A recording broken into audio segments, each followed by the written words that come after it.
राजकीय वर्दहस्त असलेल्या तरुणाच्या त्रासाला कंटाळून जोडप्याने विषारी रसायन पिऊन आत्महत्या केली।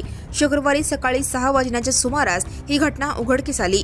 सोमनाथ धानप्पा पाटील वय 40 तर श्रीदेवी सोमनाथ पाटील वय 35 दोघेही मूळचे शिरपणहळ्ळी तालुका दक्षिण सोलापूर अशी या दाम्पत्याची नावे आहेत। ते मागील अनेक वर्षापासून एमआयडीसी पोलीस ठाणे हद्दीतील कलावती नगर येथे राहत होते। दरम्यान सोमनाथ याच्याकडे एक चिठ्ठी सापडली असून त्यात नाव असलेल्या अभिषेक दत्तात्रय कोरे वय 28 याच्यावर रात्री गुन्हा दाखल झाला आहे।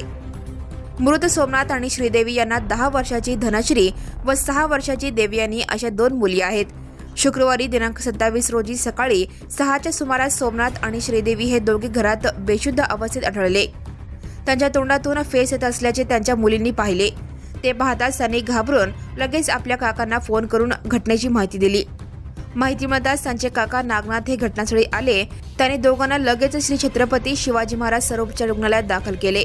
मात्र उपचारापूर्वीच दोघांचा मृत्यू झाल्याचे डॉक्टरांनी जाहीर केले। सोमनाथ पाटील यांचा पूर्वी शेळी पालनाचा व्यवसाय होता। नंतर त्यांनी घरातच किराणा दुकान सुरू केले होते। शवविच्छेदनानंतर दुपारी मृतदेह नातेवाईकांच्या ताब्यात देण्यात आले। चिठ्ठीमध्ये सोमनाथ यांनी आपण अभिषेक कोरे यांच्या त्रासाला कंटाळून हे पाऊल उचलत असल्याचे म्हटले आहे। तो कार्यकर्ता सतत आपल्याला धमकावत होता। तो वारंवार पत्नीला त्रास देत भेटण्यास बोलावत होता, त्यामुळे तीही मानसिक तणावात होती। चिठ्ठीत एक मोबाईल नंबरही लिहिल्याची माहिती सूत्रांनी दिली। या माहितीवरून पोलिसांनी रात्री विजयपुरातून अटक केल्याचे पोलिसांनी सांगितले। तो सराईत गुन्हेगार असून तो नुकताच जेलमधून बाहेर आल्याची माहिती सूत्रांनी दिली। या घटनेचा तपास पोलीस निरीक्षक प्रमोद गायकवाड हे करीत आहेत। Right now and press the bell icon. Never miss a